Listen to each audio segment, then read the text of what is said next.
Hi అండి, నేను మీ లీలా ధర్మవరం. ఈరోజు వచ్చి మేము తిరుపతి దర్శనానికి వెళ్ళామండి.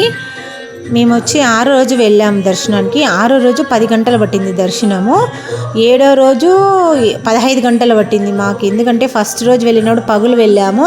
అక్కడ పూలు అన్నీ మారుస్తూ ఉండ్రి. నాకు సాటిస్ఫాక్షన్గా అనిపించలేదు స్వామిని అక్కడ డెకరేషను. నేను డెకరేషన్ ఖచ్చితంగా చూడాలని చెప్పేసి మళ్ళీ మరుసటి రోజు అక్కడ ఉండి వెళ్ళాము. ఏదో వెంకటరామ స్వామి దయ వల్ల ఏదో విధంగా మమ్మల్ని పిలిపించుకున్నాడు 2వ రోజు. చాలా బాగుందండి. లైట్లు, పూల అలంకరణ లోపల సూపర్ ఎక్సలెంట్గా ఉంది. చాలా చాలా బాగుంది.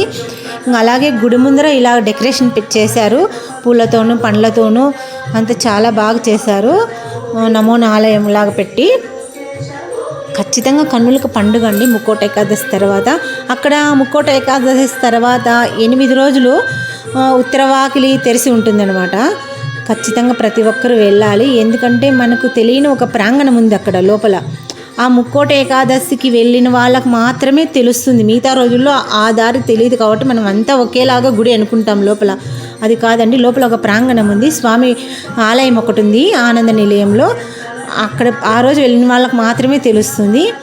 కానీ ఈ ఇయర్ వెళ్ళలేని వాళ్ళు నెక్స్ట్ ఇయర్ తప్పకుండా వెళ్ళండి. ముక్కోట ఏకాదశి తర్వాత 2వ రోజు 3వ రోజు వెళ్ళండి. 3వ రోజు 4వ రోజు అంత ఫ్రౌడ్గా ఉండరు జనాలు. లాస్ట్ రోజుకైతే ఫుల్ ఫ్రౌడ్, ఎక్కడెక్కడ వాళ్ళు వచ్చింటారు అనమాట. వేరే వేరే రాష్ట్రాల వాళ్ళంతా వచ్చారు. అందుకని చెప్పేసి ఈరోజు 24 గంటలైనా పట్టొచ్చు దర్శనము. లాస్ట్ రోజు కాబట్టి ఈరోజు మాకైతే దర్శనం చాలా బాగా అయింది. స్వామి దర్శనం అయితే చాలా చాలా బాగా అయింది. అలాగే అక్కడ వచ్చి ప్రతి ఒక్కరికి సౌకర్యం చాలా బాగా పెట్టారండి టీటీడీ వాళ్ళు. అక్కడ వెంకటాద్రి నిలయం అని ఒక పెట్టారు లాకర్లో అక్కడ మనకి ఉండడానికి వసతి అంతా చాలా బాగా మెయింటెనెన్స్ చేస్తున్నారండి.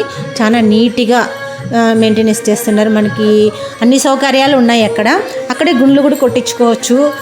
అక్కడే మనం ఉండడానికి, పనుకోవడానికి లాకర్ సౌకర్యం చాలా బాగా పెట్టారండి. ఈ ఇయర్ అయితే చాలా బాగుండింది. అక్కడ నీట్నెస్ కానీ చాలా బాగా పెట్టినారు. తప్పకుండా మీకు వీడియో నచ్చుతుంది అనుకుంటున్నా.